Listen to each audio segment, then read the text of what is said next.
नमस्कार, जय हिंद, वंदे मातरम। एक बार फिर से आपका बहुत बहुत स्वागत है हमारे यूट्यूब चैनल JRP के अंदर। लोकसभा चुनाव का बिगुल बजते ही लोकसभा चुनाव की तैयारी अभी जोरों तौर पर शुरू कर दी है। वही आपको बता दें कि अब की बार लोकसभा चुनाव के अंदर महामुकाबला होने को ऐसा लग रहा है कि 2024 के अंदर लोकसभा चुनाव 545 सीटों पर अब की बार एनडीए और इंडिया महागठबंधन आमने सामने होगा। तो क्या इंडिया महागठबंधन की सरकार बनेगी या फिर एनडीए की सरकार बन पाएगी?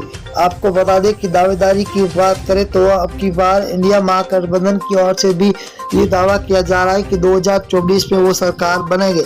सी वोटर सर्वे, फलोदी सट्टा बाजार और एबीपी न्यूज सर्वे का 545 सीटों का आज तक का फाइनल ओपिनियन पोल सर्वे जारी हो चुका है। क्या वाकई में अब की बार सत्ता परिवर्तन की लहर आएगी या फिर एनडीए की सरकार बनेगी? तो बने रही हमारे साथ वीडियो। पहला राज्य है कर्नाटक, जहां पर बीजेपी को 8 सीटें मिलती हुई दिखाई दे रही है, तो कांग्रेस को 15 सीट, वही जेडीएस को 5 और बीएसपी को 0, तो कुल 28 सीटें। अगर कश्मीर की बात करें तो कुल 6 सीटें, जहां बीजेपी को 1, आईएनसी को 3, पीडीपी को 2 और एनसी को 0 यहाँ पर सीटें मिलती हुई दिखाई दे रही है। ये सीटों का रुझान 2023 का है और बहुत ही बड़ा रुझान निकल के आ चुका है। हरियाणा की बात करें तो हरियाणा राज्य के अंदर कुल 10 लोकसभा सीटें, जहां पर बीजेपी को 4, कांग्रेस को 5, जेजेपी को 0, तो आम आदमी पार्टी को यहाँ पर 1 सीट मिलती हुई दिखाई दे रही है। 2024 के अंदर लोकसभा चुनाव है। और दिल्ली की बात करें तो दिल्ली के अंदर लोकसभा सीटें 7 है। 7 में से बीजेपी को 2 सीटें मिल रही है, तो वही कांग्रेस को 4, आम आदमी पार्टी को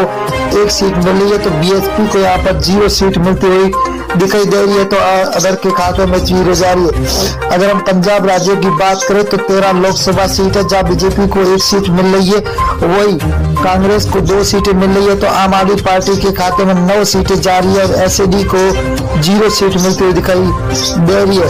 अगला राज्य है जहाँ पर मेघालय राज्य। मेघालय के अंदर 29 विधानसभा सीट है, जिनमें से बीजेपी को 12 सीट मिल रही है, तो कांग्रेस को 15, वही एसपी को 0, तो बीएसपी के खाते में 2 सीटें जाती हुई दिखाई दे रही है।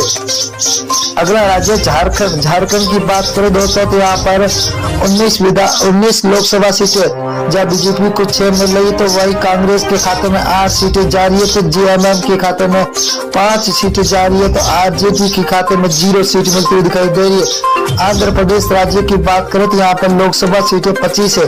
25 में से बीजेपी को 8, वही कांग्रेस को 4, तो वाईआरएस को 10 और टीडीपी को 3 सीटें मिलती हुई दिखाई दे रही है, तो अदर के खाते में 0 सीट मिलती हुई दिखाई दे रही है। उड़ीसा की बात करें तो उड़ीसा के अंदर लोकसभा सीटें 21 है।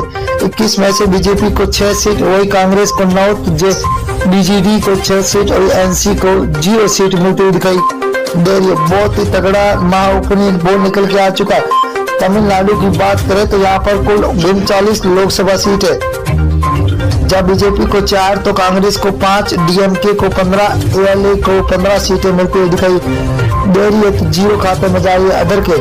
अगर हम बिहार राज्य की बात करें तो कुल 40 लोकसभा सीट है, जहाँ बीजेपी को 12 सीट मिल रही है, तो वही कांग्रेस को 5 सीट, आरजेडी को 15, तो जेडीयू को 8 सीटें मिलती हुई दिखाई दे रही है, तो अदर के खाते में 0 सीट मिलती हुई दिखाई दे रही है।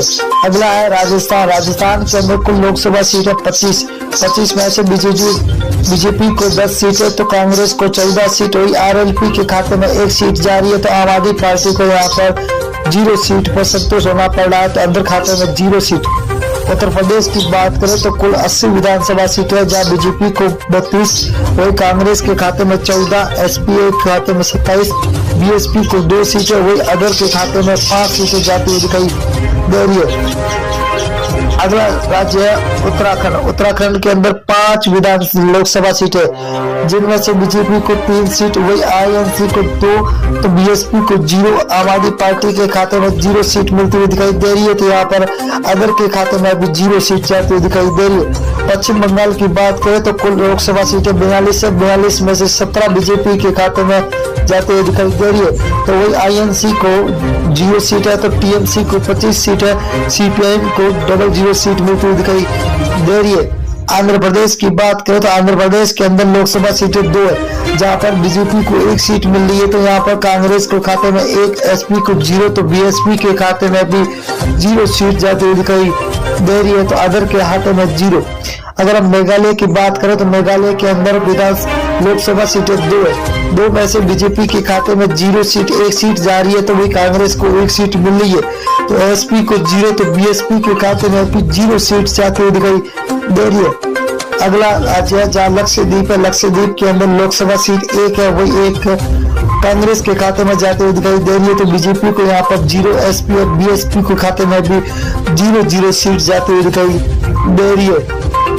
अगला राज्य है महाराष्ट्र। महाराष्ट्र के अंदर 48 लोकसभा सीटें हैं, जहाँ बीजेपी को 15, कांग्रेस के खाते में 14, तो एसएचएस को 10 और एनसीपी को 8 सीटें मिलती दिखाई दे रही है। तो अदर के खाते में 0 सीट जाती हुई दिखाई दे रही है। छत्तीसगढ़ राज्य की बात करें तो यहाँ पर लोकसभा सीटें 11 में से बीजेपी को 6 सीट मिल रही है, तो आईएनसी के खाते में 5, आम आदमी पार्टी को 0, बीएसपी को यहाँ पर 0 सीट मिल रही है, तो अदर के खाते में भी 0 सीट जाती हुई दिखाई दे रही है। तेलंगाना की बात करें तो कुल 17 लोकसभा सीटें, जहाँ बीजेपी को 3 सीट, वही कांग्रेस को 5, तो टीआरएस को 7, एआईएम को 2 सीटें मिलती हुई दिखाई दे रही है। बहुत ही बड़ा तगड़ा झटका लगता हुआ दिखाई दे रहा है आपकी बात। अगर केरल की बात करें तो केरल के अंदर 20 लोकसभा सीटें, जहाँ बीजेपी को 1 सीट मिल रही है, तो कांग्रेस को 10 सीटें, वही एलडीएफ को 9 सीटें मिल रही है, तो यूडीएफ को 0 सीट मिलती हुई दिखाई दे रही है, तो अदर के खाते में 0 सीट जाती हुई दिखाई दे रही है। असम राज्य की बात करें तो कुल 14 सीट है, जहाँ बीजेपी को 7, को